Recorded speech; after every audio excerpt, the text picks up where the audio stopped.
Welcome back to the Two Promises podcast. Let's dive right into another exciting adventure with BD and crew as he pursues his new passion of one day finding the most epic bourbon. The Two Promises team send their special thanks to Hobie and the Huckleberries for their masterful theme music. So grab a glass, relax, and enjoy responsibly. Baby says she's leaving if I don't stop drinking wine. So I switched to whiskey and I'm feeling fine. Drinking that smooth whiskey. No more wine. I like straight bourbon. Baby, you try the ride. All right, well, here we are. Awesome. Sweet. So we were just talking about one of our previous episodes with our fabulous Nor, because we're highlighting a bunch of lady bosses here. And I can't think of a better lady boss to be interviewing, even though we can kind of talk about how we ended up doing this interview together, but Momma Cheryl. So we have Momma Cheryl back on the show. The last we kind of saw her was at the wedding, really, and then, kind of spoke. So we're back, and here we are at the kitchen table, and she's got me some amazing coffee, and thanks for being back. It's good to be back. I loved it, love you, and I'm happy to be here. Excellent. So thanks for having me. So we were originally planning to interview your daughter, who has been working a lot with the tragedy assistance programs for survivors and things like that. And I don't really know what she wanted to share. That's something that I really enjoy about my show, is I just kind of give some themes to the people that I want to hear their stories and stuff like that. And I ask kind of, what do you want to share based on your experience related to that? So I don't really know what her message is really going to be, and I'm excited to do that interview. So if you're listening to this, stay tuned for whenever we do get to do that. But now we get to kind of interview the mom that raised her and many other kids. And you've heard some of their stories here. So now we get to hear a little bit more from Mom and her story. Yes, being a lady boss, when you said that to me, I'm like, well, I'm not really the boss, but if you ask my children, I guess they would say opposite of that I was the boss. But it's truly been my most blessed job of my life. Starting out, I was 18 when I had Crystal and didn't even know what to do. I would sit, and it was hard for me to even talk to her because it was hard to believe she was my own. Yeah. So I really just had to learn along the way of being a mom, a young mom, and trying to figure things out. And yeah, and that's something that I've been struggling with, and that I've just kind of tried to, I don't really know a better way to say it, but we all are living life, and we don't really have an instruction manual or a step-by-step guide on how to be a mom. Right. How to be whatever, how to do this. So, I mean, I would say it's definitely a learning curve, and you learn daily. I think of all the times when the things that I did, like in the morning time when everybody was getting ready for school, and 4 kids who are range from 12 years apart from youngest to oldest, everybody, the 2 middle ones, 5 years apart. So it was difficult. I mean, I was, morning was a struggle. Get your schoolwork, get your showers, get this, you got everything. And by the time I took them to school, I was usually a flustered mess because I felt like I had just yelled at them all morning. So by the time they get home from school, I'm like, I'm sorry I yelled this morning. And they're like, what, Mom? Yeah, you were just disciplining the troops, getting them rallied, getting them up and at them. And they're like, oh, okay, Mom, but you just had us all together and we had everything we needed for school that day and just being a mom. Yeah. So it took a lot of years to adapt to that, though, and say, okay, I'm just being a mom. Wow. Yeah. And I think kind of what I'm kind of hearing from some of that, I don't know, is that from what you started with was like, I didn't see myself as the powerful boss. I didn't see myself as the commander or the domineer or whatever. But then whenever you kind of saw it from that other angle, you saw that yes, you were, but it was all out of that love and that desire for them to be prepared for what you knew that they were going to have. So I guess kind of what I'm kind of seeing is that the strength and the power that you have that helped you, raise all of these children isn't always seen. No, no, and it's something that you do along the way. You question yourself, well, should I let them do this? Should I let them do that? Well, no. There are things that you have to let them spread their wings and let them learn new things and do other things. And then there are situations where it's a Friday night and they want to go to a slumber party, but okay, well, I need to call the parent and make sure that's okay. But why, Mom? Why do you have to call? And I'm like, because I'm your parent and I need to make sure that you will be safe, that someone will be there, and that things are going to go the way that I feel they should for my children to be there. And that's awesome. Like the principle that I use for that, and I'm not trying to say use for that because I'm not a parent, but I've applied in different areas maybe, is trust but verify. Yes. You're not doubting your child's honesty. No. But you want to check from a few other sources, confirm, get that mommy gut, all kind of soothed out. And then, okay, cool. I trust you. I verified the facts. Go spread your wings. Have fun, child. I believe you will be safe. Yes. Make good decisions. Yes. And that, in the end, is always what I want to know. Even now, as they're adults. Absolutely. That's what I want to know. Everything's going okay. Okay, you're not going to get hurt. Nobody can hurt you. All right, you're using your brain and doing the things you learned as a child. Good. Okay, I do that to myself a lot. I'll say, good job, Cheryl. You taught them that, Absolutely. You don't just unbecome a mom just because they become adults. No, it is harder because, they don't really listen to you like they did when you were a kid or when they were a kid and had no choice. Right. So... Oh, man. And I guess that's something that I've been kind of going through, too, a little bit lately is just like the grace and that, while things aren't always the way that we envision them and the communication loops aren't always the way we would want them to be so that we do have that feeling of overall trust.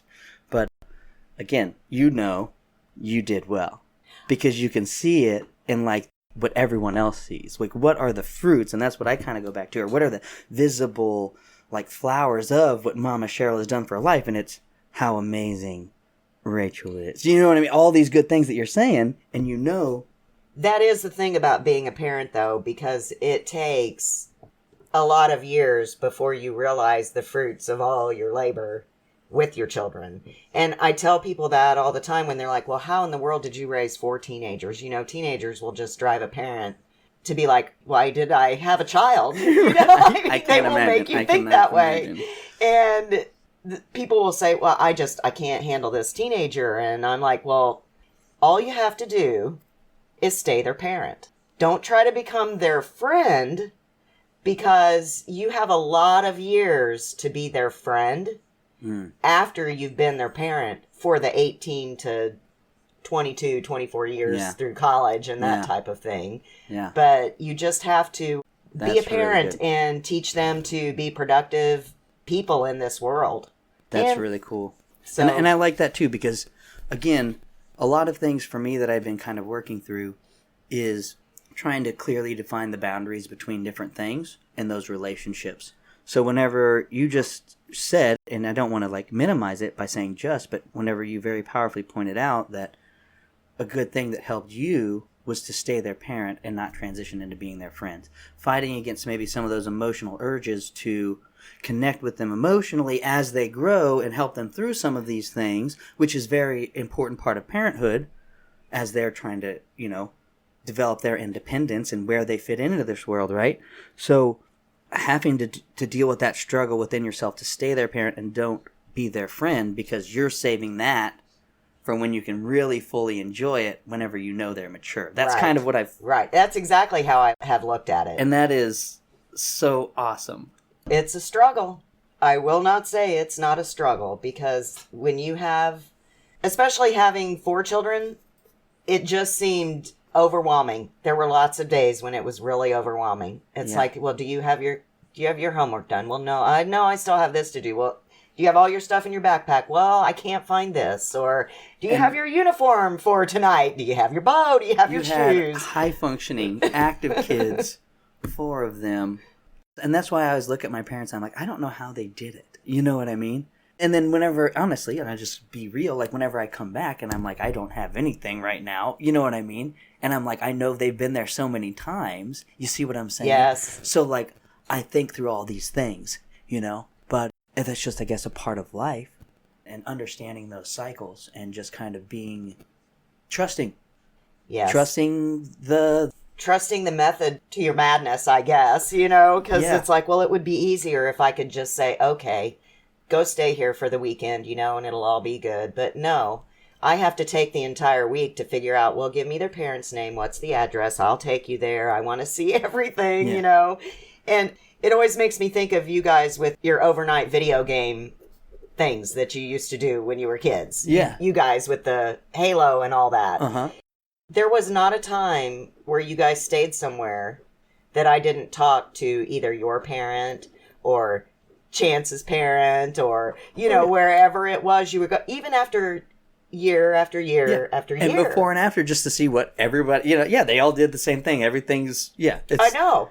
It's trending, you know what I mean? And that's something that I think that when we get caught up in the everyday, it's hard for us to see the trends. It's hard for us to see the positive trends. It's hard to see some of those things because we're focused in on the now. Right. What we've got going on and the stimuli in our environment now, and we're not like, okay. When I look at it from out here, everything is still trending positive, even if there's, you know, minor peaks and valleys here along the way. Even if there's big peaks and valleys, kind of like maybe where I would say I am now, but there's that safety net, that slump of the family, the community, and everything that kind of raised me anyway or got me here anyway. Yes. To kind of be like, okay, cool. Yeah, just cushion a little bit. Yeah. You know? We're here for you. But being able to trust that at different stages is just part of, I think, the growth experience that we go through. And I think, I don't know. And so that's what I'm trying to, that's what I'm dealing with. It's like, where do I work? Where do I fight? And where do I trust? So I guess that's where I feel I am currently. Well, so that's kind of why I really wanted to hear from you more. And maybe some of those sources of strength that you've been able to go back to throughout the years, because the trend of excellence throughout you and all of your children and all the things that they've done and continue to do is incredible. So, well, and I think that, you know, in 1990 when I lost my son Keith, it just totally, it's like it totally changed my brain set, my mindset, my priorities, and just showed me the fragility of life. mm-hmm. And how quickly everything can change. So make sure you keep those priorities to the forefront. But for me at that time with my kids, because they were so young, that was like making them realize the beauty of a sunset or a sunrise, or watching the color, the changing of the color of the leaves. You know, it was things that were that simple, but they made such a difference. Because now, even all these years later, which that was 31 years ago when he passed away, that my kids laugh about it now and they say, "Oh, Mom, did you see that beautiful orange maple?" You know, Mom. I mean, it's like, okay, that worked. Yeah. You know? But, I mean, just to think, if I were to just try to put myself in your shoes, which, you know, how can you do that? But to think, how do you communicate the beauty that you're seeing in the moment through the lens of all the tragedy that you want them to appreciate, when they can't even understand the tragedy because they just aren't even at that level? No, they weren't. They weren't. And I mean, it used to just really be a joke because I would go drive around to look at those things. Yeah. You know, because that's what you were searching for. That's what you were seeking to find and yes, and to make them experience. Yes, I wanted them to appreciate everything that was around them. Good, bad, ugly. Mm-hmm. You know, whatever it is, I want you to know that we can be, well, I'm just trying to think of an example of that's something amazing. that's not necessarily, you know, it may not necessarily be a good thing, but it is part of life. And it is something that a lot of people go through, is figuring out a way to find joy from your tragedy. Absolutely. What can you make good out of what was bad? Yeah. And I just looked at it as I wanted them to appreciate all the things that Keith was not going to have on this earth. My saving grace was knowing where he was and knowing that he was fine and that he was happy and and was running around, which he would never have done on this earth. Yeah. You know. And that's kind of a point that I kind of have been dealing with last year whenever I kind of was going through a lot of my things, and still, to this day, is remembering sometimes that even in our tragedy, that the people that have gone before us, those that have died, our brothers, our children, being able to slow down and see and appreciate all of those little things that they no longer can. And that's what they would want from us anyway. And so, again, trying to find our ways, this is what I'm kind of working on, finding our ways out of those negative loops. And it's like, if I'm dwelling on some of those, loss, their life, they're no longer here, why, searching for meaning, searching for answers, any of those things, whenever the exit loop is, hey, they would want me to be living my life. They would want me to be finding that sunset. They would want me to be being as much of me as I possibly could be. Yes. And living it to the greatest extent that I possibly could, because that is who they were in our lives, and that's what we would want for them. And being able to pass that appreciation on and show that is difficult to communicate. It is. Especially through generational everything. Yes. So, but you're doing it and you're living it. So that's why I want to highlight that. That's why I want to look at this canvas of your life and just show. You know what I mean? And I don't know any other way to do it. And I just think it's very special. Well, I have tried my hardest to make the best life for myself and have as much joy, because life is short. Absolutely. Even if you're here for 80 years, life is short. Life is short.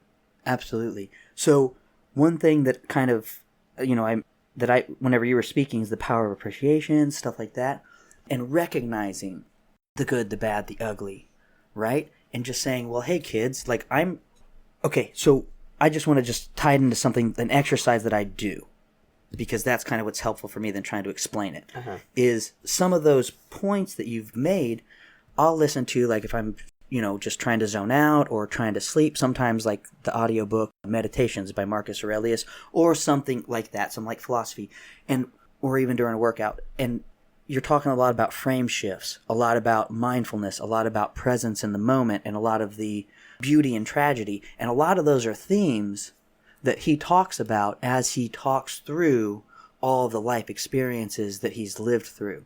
So I just wanted to kind of do a touch point there, not saying that I have an answer here, but there's just kind of like some guideposts here for some of that mindfulness and that leadership. And I think really where his guidance a lot of was more through that servant leadership frame.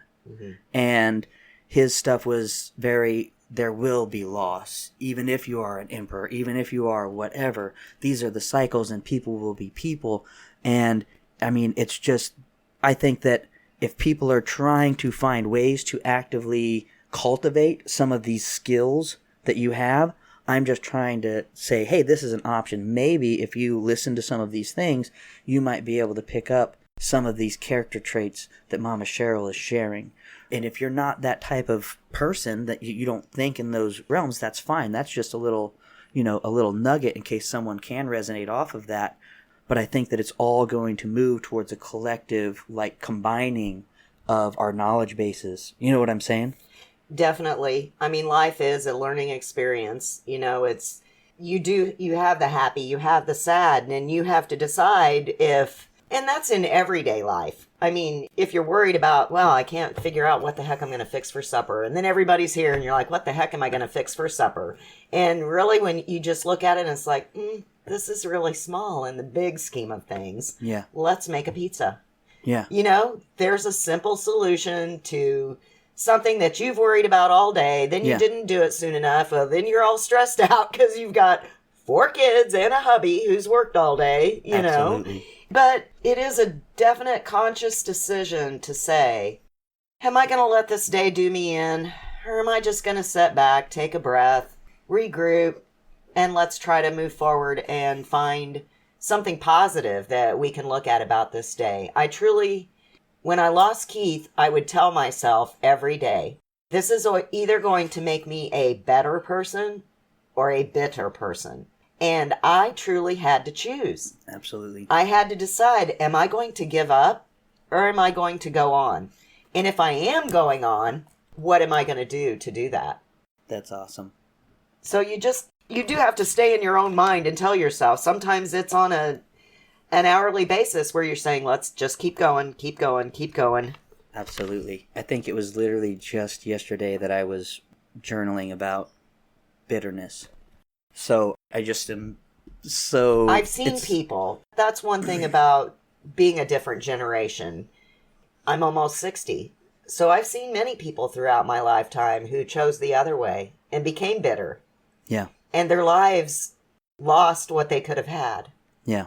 So it is very much a conscious effort to make yourself choose, or if you choose to go this way, well, what am I going to do to make it this way? Absolutely. And then I'll go a step further, and then, I mean, those are people that you've had relationships with because you know them. So you also have to take the step. Obviously, you're empathetic. You want to try to help them, but at the same time, you can't let them pull you into bitterness. So having to have that restraint. That is the hard thing. It is the hard thing because you're like, well, okay, but if you try this way or you think this way, you know, you could just try moving forward a little bit or thinking more positive about it a little bit. And they're just, I can't. That was one thing that really was not allowed to be said in our household. And you say, can you do this? Will you go do this? Will you try this? Oh, I can't. How do you know you can't? I do remember that. I do remember that. It's like, you don't know that you can't until you try. Yeah. So it's hard to make people... I like that. I can't is not in the vocabulary around here. So that's so good. And because it lets you stop. Or stupid. That was also a word that was not allowed in our house. And that was one thing that the kids would do when they were mad at each other because they knew it wasn't allowed, was call each other stupid. I'm telling Mom. You're not allowed to do that. He said stupid. I think about so many times. Major argument. Okay, how did this start? He called me stupid. Really? Oh, my kids. I know. They will make you think you're crazy. Yeah, right? And some of them, never grow up. I'm not going to point any fingers or anything, but kids, huh? So it's been such a pleasure to be here. We do still have some more time together, but I just want to celebrate just the smiles and the laughs that we've been able to share. Yeah, because there were a lot of tears before these laughs. Absolutely. Absolutely. And that's very true. So I'm glad that we're bringing that to light and just showing one that, I mean, beauty is born a lot of times in that tragedy. And it's all about how that tragedy is cultivated. It's what you do with it. It's how everybody's dealt a hand, right? Everybody's dealt circumstances, and you hear all the things like it's not what happens to you, or it's, how you react to it or how you respond. Right. And without trying to make it that basic and cliche, sometimes it just is. It just is. So thank you for showing us how to cultivate some of those tragic examples and turn them into just incredible stories of growth and beauty, which is why anyone who's listening to this really needs to stay tuned for Rachel's interview. Definitely. Because then you get to see, the product fruit of all my, yes, the product of all of your efforts. Yes. So I just want to kind of leave it to you to wrap up if there's any story you want to share or anything that you want to end it with, and then we'll just start closing it out. Oh, I just think about all the times when I said that earlier about, yelling at everybody, getting everybody going and all of that. And then I think about the times when we all just sat around the dinner table and everybody talked about all the good things that happened to him that day. And I'm just like, okay, it's all worth it. Yeah. It really is. Sometimes you don't see it for a long time, and sometimes you get little glimpses of it. This is working. This is working. So I'm grateful and thankful that I had those glimpses throughout their life of knowing that the path I was trying to take and what I was trying to teach my kids and to raise them up to be happy, healthy, productive adults. Mm-hmm. And that was my job in life. And I feel truly blessed that I've seen a lot of success from my job. Yeah, absolutely. A lot of belief. Yes. That sounds like you had to have a lot of belief throughout the years. A lot of faith. A lot of faith in what I was doing was going to work. Yeah. and just trusting those little glimpses, those little small stepstones Yes. that you were kind of seeing in front of you. And it is. It's all a journey. Yeah. It really is. Yeah. But you're, I believe that just talking to you, that the joy that you found from just trusting that journey and just, I mean, I don't know. I just feel overwhelming amounts of, I don't know how to describe it, but truth, honesty of everything that you just said, of how that faith that you had throughout just seeing those little glimpses, now you have so much more peace. I do. Looking back. I really do. I do. I'm grateful. I'm grateful for this life. Yeah. So a big theme of mine is congruence, and just pointing back at that, as you've been congruent to your values over time, and that's why you can enjoy and feel that peace now. And that's super powerful. And if I don't want to change anything or whatever, but if that sounds like what I heard and felt. Yes. Yeah. Yes. And of course that doesn't mean that I didn't make mistakes along the way. Of course not. We all make mistakes, and that's why we've got the community and the grace, so that whenever balls do get dropped, we know that they weren't intentional. Right. Once we know that our community is solid, once you do that trust but verify loop circle that you describe, right. It's just like, okay, I got all my warm and fuzzies, mommy's comfortable, right? So thank you again. I meant to give you the last word, so I'm still going to give you the last word, but every time we talk, I just never want to stop talking. So, I know. So go ahead if you want to wrap it up, and then I'll close us off. Thank you so much. Well, I'm grateful for Brent, too. Brent's my son from another mother, so I see a lot of things in him that I see in my children, just trying to figure this life out and find joy in this life, and all I can say is just keep searching and working towards it. It's there. Excellent. Thank you so much. You have a wonderful day. Thanks for being on the show again, and I look forward to having you on again. Love you. Love you, Brent. Thank you for joining us today on this curious roller coaster of life. If this is your stop, please exit peacefully. Enjoy the rest of your day. If you're ready for another one, just push play. Just a final note before you go. Thank you. And thank you for feeling. The distillation and aging process is different for everyone. I'm not quite sure what you're ready for. Sip slowly and enjoy responsibly. Baby says she's leaving if I don't stop drinking wine. So I switched to whiskey, now I'm feeling fine. Drinking that smooth whiskey. No more